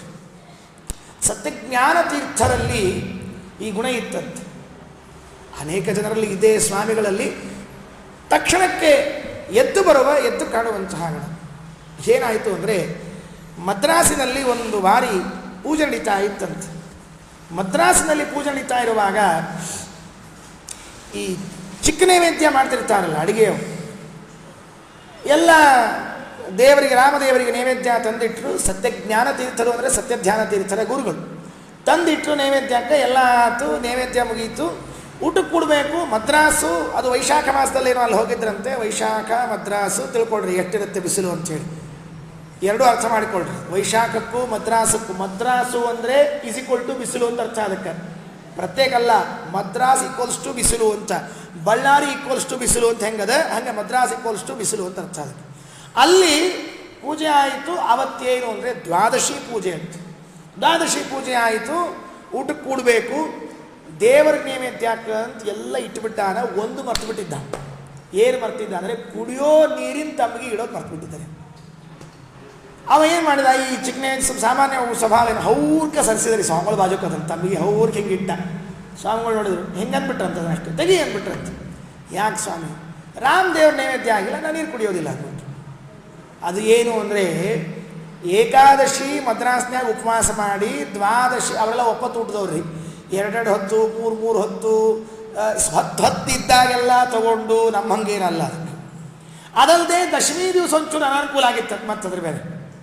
ದಶಮಿ ದಿವಸ ಊಟ ಸರಿ ಹೋಗಿರಲಿಲ್ಲ, ಅನಾನುಕೂಲ ಆಗಿತ್ತು. ಏಕಾದಶಮಿ ಅರ್ಧ ಉಪವಾಸ ಇದ್ದಂಗೆ ಏಕಾದಶಿ ಉಪವಾಸ. ದ್ವಾದಶಿ ಮತ್ತು ಅವ್ರು ಒಮ್ಮೆ ಸ್ನಾನ ಮಾಡಿದ್ರೆ ಇನ್ನೊಮ್ಮೆ ಸ್ನಾನ ಮಾಡ್ತಿರಲಿಲ್ಲ, ಮರುದಿವಸ ಬೆಳಗ್ಗೆನೇ ಸ್ನಾನ ಸತ್ಯಜ್ಞಾನ ಇರ್ತಿರೋದು. ಅಂಥದ್ದು ನೀರು ತಂದು ಇಡ್ಲಿಕ್ಕೆ ಬಂದರೆ ಇಲ್ಲ ತೆಗಿ ದೇವ್ರ ನೈವೇದ್ಯ ಆಗಿಲ್ಲ ನಾ ಕುಡಿಯೋಂಗಿಲ್ಲ ಅಂದ್ಬಿಟ್ಟು ಸತ್ತರೆ ಮುಗಿತಾವ. ಚಿಕನೇ ಇದ್ದು ನಾವು ಆಯ್ತು ಶ್ರಾದ್ದ ಆಗೋಯ್ತು ಅವತ್ತು. ಮಧ್ಯಾಹ್ನ ದಿವಾನರು ಎಲ್ಲರೂ ಕೂಡಿ ಒಂದು ಉಪಾಯ ಮಾಡಿ, ಬೆಳಗ್ಗೆ ಸ್ವಾಮಿಗಳು ನೀರು ಕುಡಿದಿಲ್ಲ ಅಂತ ಹಿಂಗೆಲ್ಲ ಆಗ್ಯದ ಅಂತೇಳಿ ಒಬ್ಬರು ಮತ್ತೆ ಸ್ನಾನಕ್ಕೆ ಎಬ್ಬಿಸಿ ಸ್ನಾನ ಮಾಡಿಸಿ ಸ್ನಾನ ಮಾಡಿಸಿ ಇದನ್ನು ಪಾನಕ ಮಾಡಿಸಿರಂತೆ. ಚಲೋ ಪಾನಕ ಮಾಡಿಸಿ ಸ್ವಾಮಿಗಳಿಗೆ ಹೋಗಿರೋದು. ಸ್ವಾಮಿ ಸ್ನಾನಕ್ಕೆ ಕೇಳಬೇಕು ಮಧ್ಯಾಹ್ನದಾಗ. ಸ್ವಾಮಿಗಳು ಸ್ನಾನಕ್ಕೆ ಏನಪ್ಪ ಹೊಸ ಶುರು ಆತೇನು ಮಡ್ದಾಗೇನ್ರಿ ಅಂತ ಕೇಳಿದ್ರು ಸ್ವಾಮಿಗಳು. ಯಾಕೆ ಅಲ್ಲ ಮತ್ತು ಮಧ್ಯಾಹ್ನದಾಗ ಏನು ಸ್ನಾನ ಇಲ್ಲ, ನಮ್ಮದು ಒಮ್ಮೆ ಸ್ನಾನ ಅಲ್ಲ, ಮತ್ತು ಮರುದಿವಸ ತನಕ ಏನಿಲ್ಲಲ್ಲ. ಅಲ್ಲ ಸ್ವಾಮಿ ಬೆಳಗ್ಗೆ ನೀರು ಆಗಿರಲಿಲ್ಲ, ಅದಕ್ಕೆ ಮತ್ತೊಂಚೂರು ಪಾನಕ ಮಾಡಿಸಿದೆ ಕುಡಿಬೇಕಂತ. ಹಿಂಗೆ ಪಾನಕ ಕುಡಿಬೇಕು ಬಂದ್ಬಿಟ್ರು. ಎಲ್ಲರೂ ಖುಷಿ ಆಗ್ಬಿಡ್ತು. ಸ್ವಾಮಿಗಳು ಬಂದು ಸ್ನಾನಕ್ಕೆ ಇನ್ನು ಹಂಗಾರೆ ಪಾನಕ ಕುಡಿತಾರೆ ಸ್ವಾಮಿಗಳು. ಅದು ನೀರು ಕುಡಿದು ಕೆಲಸ ಮುಗೀತದೆ ಅಂತ ತಿಳ್ಕೊಂಡು ಎಲ್ಲ ಎಲ್ಲದ ಪಾನಕ ಅಂತ ಬಂದ್ರಂತ. ಅದು ತುಂಬ ಮಾಡಿಟ್ಟಿದ್ರಿ. ಸ್ವಾಮಿಗಳು ಆದ್ಮೇಲೆ ಎಲ್ಲ ಪಂಡಿತರಿಗೂ ಬರಬೇಕು ಅಂತ ಸ್ವಾಮಿಗಳು ಮೊದಲು ಮಡಿಯೊಳಗೆ ಎಲ್ಲರಿಗೂ ಮಾಡಿದ್ದಂತೆ. ಬಡ ಬಂದು ಸ್ವಾಮಿಗಳು ಬಡ ಮುಟ್ಟಿ ತಮಗೆ ಹಾಕಿ ಎತ್ತಿ ಬಿಟ್ಟು, ಅಯ್ಯೋ ಸ್ವಾಮಿ ಏನು ಮಡಿಲಿ ಮಾಡಿತ್ತು. ತಡಿ ಯಾರ್ಯಾರಿದ್ದೀರಿ ಪಂಡಿತರು ಎಲ್ಲರೂ ಬರೆಯೋದು. ಮಠದಾಗಿದ್ದು ಅಷ್ಟೂ ಪಂಡಿತರನ್ನು ಕರೆದು ಕೂಡಿಸಿ ಎಲ್ಲರಿಗೂ ವಾಟಗ ತಮ್ಗೆ ತುಂಬ ಪಾನಕ ಹಾಕಿ ಕುಡ್ರಿ ಅಂಥೇಳಿ ಎಲ್ಲರೂ ಕುಡಿದ್ಮೇಲೆ ಹಬ್ಬ ಆರಾಮಾತ್ ನೋಡಪ್ಪ ಪಾನಕ ಕುಡ್ದಷ್ಟು ಸಂತೋಷ ಆಯ್ತು ಅಂದ್ಬಿಟ್ಟು. ಹಣೆ ಬಾರ ದ್ವಾದಶಿ ದಿವಸ ನೀರು ಕುಡಿಲಿಲ್ಲ ಅಂದರೆ ಕಣ್ಣು ಬೆಳಗಾಗಿ ಹೋಗಿರ್ತಾವೆ. ಅಂಥದ್ದು ಸ್ವಾಮಿಗಳಂದ್ರಂತೆ ನಾನು ಕುಡಿಯೋಕ್ಕಿಂತ ನೀವು ಕುಡಿದಾಗ ನನಗೆ ಹೆಚ್ಚು ಆನಂದ ಆಯಿತು. ಅದು ಯಾರಿಂದ ಕಲ್ತದ್ದು ಪಾಠ? ಅವರು ಭಾಗವತವನ್ನು ಓದಿದಾಗ ಭೂಮಿಯಿಂದ ಎರಡನೇ ಪಾಠ ಇದೆಯಲ್ಲ, ನಮಗಿಂತ ನಾವು ಕುಡಿದು ನಾವು ತಿನ್ನುವಕ್ಕಿಂತಲೂ ಇನ್ನೊಬ್ಬರು ಕುಡಿದಾಗ ತಿಂದಾಗ ಆಗುವ ಆನಂದ ಇದೆಯಲ್ಲ, ಆ ಆನಂದ ಹೆಚ್ಚು ಅಂತ ಪಾಠವನ್ನು ಕಲ್ತಿದ್ರಲ್ಲ. ಅದನ್ನು ತಾವು ಜೀವನದಲ್ಲಿ ನಡೆಸಿ ತೋರಿಸಿದ್ದಾರೆ ಸತ್ಯಜ್ಞಾನ ತೀರ್ಥರು. ಅವರ ಇತಿಹಾಸದಲ್ಲಿ ಕೇಳ್ತೇವೆ, ಶೇಂಗಾ ಗಿಡದ್ದು ಹೀಗೆ ಮಾಡಿದ್ದಾರೆ. ಒಂದು ಊರಿಗೆ ಹೋದಾಗ ಅವರಿಗೆ ಚಿಕ್ಕವರಿರುವಾಗ ಶೇಂಗಾ ಬೀಜದ ಮೇಲೆ ಭಾಳ ಪ್ರೀತಿ ಅಂತ. ಶೇಂಗಾ ತಿನ್ನೋದು, ಹಸಿ ಶೇಂಗಾ. ಅದು ಊರೊಳಗೆ ಹೊಂಟಾರ, ಎರಡು ಕಡೆ ಹೊಲ ಅವ, ಶೇಂಗಾ ಬಂದ್ಬಿಟ್ಟದೆ. ದಂಡಿ ಮೇಲೆ ಕೂತ್ಬಿಟ್ರು. ಮನಸ್ಸಿನಾಗ ನೆನಪಾಗ್ಬಿಡುತ್ತೆ ಅವರಿಗೆ. ತಿನ್ಬೇಕು ಅಂತಲ್ಲ, ಸಣ್ಣವರಿದ್ದಾಗ ನಾವು ತಿಂದಿದ್ದಲ್ಲ. ಏನು ಮಾಡಬೇಕು ಇವಾಗ? ಊರಿನವ್ರಿಗೆ ಹೇಳಿ ಕಳಿಸಿ, ಅವು ಯಾವ ಹೊಲದವ್ರಿದ್ದು ನೋಡ್ರಿ, ಆ ಹೊಲದವ್ರಿಗೆ ಹೇಳಿ ಕಳಿಸಿ ಅಕ್ಷರಶಃ ಹೊಲದಾಗ ಬೆಳೆದ ಎಲ್ಲ ಬೆಳೆಯನ್ನು ಕೊಂಡ್ಕೊಂಡ್ಬಿಟ್ರಂತ ಸ್ವಾಮಿಗಳು. ಇಮಿಡಿಯೇಟ್ ಕೊಂಡುಕೊಂಡು ಗಿಡದಾಗಿನ ಶೇಂಗಾ ಎಲ್ಲ ಹರಿಸಿ ದಾರ್ಯಾಗ ಬರೋವ್ರಿಗೆ ಹೋಗೋರಿಗೆಲ್ಲ ಶೇಂಗಾ ಕೊಟ್ರಂತ. ಯಾರೋ ಕೇಳಿದ್ರು, ಸ್ವಾಮಿ ಏನು ಮಾಡ್ಲಿಕ್ಕತ್ತೀರಿ? ಇಲ್ಲ, ನಾ ಸಣ್ಣವ ಇದ್ದಾಗ ಶೇಂಗಾ ತಿನ್ಕೊಂಡು ಅಡ್ಡಾಡಿದ್ರೆ ನೆನಪಾಗಿತ್ತು. ಅಲ್ಲ ಮತ್ತು ನೀವು ಒಂದು ಸ್ವಲ್ಪ ನೀವು ತಿಂದ್ರಲ್ಲ, ನನಗೆ ಆಯ್ತದೇ ತಿಂದಾಗ ಆಯ್ತಾ ನಂದ ಅಂತ ಹೇಳಿದ್ರು. ಕೊನೆಗೆ ಅಷ್ಟೇ ಅಲ್ಲದೆ ಊರಾಗಿರೋಗೆಲ್ಲ ಹೇಳಿದಂತೆ, ನಾವು ತೊಗೊಂಡು ಹೋದ್ಮೇಲೆ ನೀವೆಲ್ಲ ತೊಗೊಂಡು ಹೋಗ್ರಿ. ಅದಾದ್ಮೇಲೆ ಏನು ಮಾಡ್ಬೇಕು? ಅದನ್ನು ಉಳಿದದ್ದನ್ನು ದನಕರ ಮೇಯಿಸ್ರಿ ಅಂತ ಹೇಳಂತ. ದನಕರ ಮೇಯಿಸಿ ತಿನ್ನಿಸಿ ಅವು ತಿಂದಾಗ ನನಗೆ ಆನಂದ ಆಯ್ತು ತಿಂದಷ್ಟು ಅಂತ ಹೇಳಿ. ಹಾಗೆ ತೋರಿಸಿಕೊಂಡಿದ್ದಾರೆ ಯತಿಗಳು, ಜ್ಞಾನಿಗಳು ತಮ್ಮ ಜೀವನದಲ್ಲಿ. ಅದಕ್ಕಾಗಿ ನಾವು ಭೂಮಿಯಿಂದ ಕಲಿಯಬೇಕಾದ ಪಾಠ ಕ್ಷಮಾಗುಣ, ಅಚಲತ್ವ, ಪರೋಪಕಾರಿತ್ವ. ಇನ್ನೊಬ್ಬರಿಗೆ ಉಪಕಾರ ಮಾಡೋದು. 24 ಗುರುಗಳಿದ್ದಾರೆ. ಒಬ್ಬ ಗುರುವಿನಿಂದ 3 ಪಾಠ ಆದರೆ 24 ಗುಣಿಸು 3 ಆದರೆ 8 ಕಥೆ ರೀ. ಅಷ್ಟೆಲ್ಲ ಪಾಠ ಕಲಿಯೋದಿದೆ. ಮತ್ತೆ ನಾಳೆ ದಿವಸ ಸೇರಿದಾಗ ನೋಡೋಣ. ಶ್ರೀಕೃಷ್ಣ ನಮಸ್ತು. ಕಾಯೇನ ವಾಚಾ ಮನಸೇಂದ್ರಿಯೇರ್ವಾ ಬುದ್ಧ್ಯಾತ್ಮನಾ ವಾ ಸುತಸ್ವಭಾವಃ ಕರೋಮಿ ಯದ್ಯತ್ ಸಕಲಂ ಪರಸ್ಮೈ ನಾರಾಯಣಾಯ ಇತಿ ಸಮರ್ಪಯೇತ್.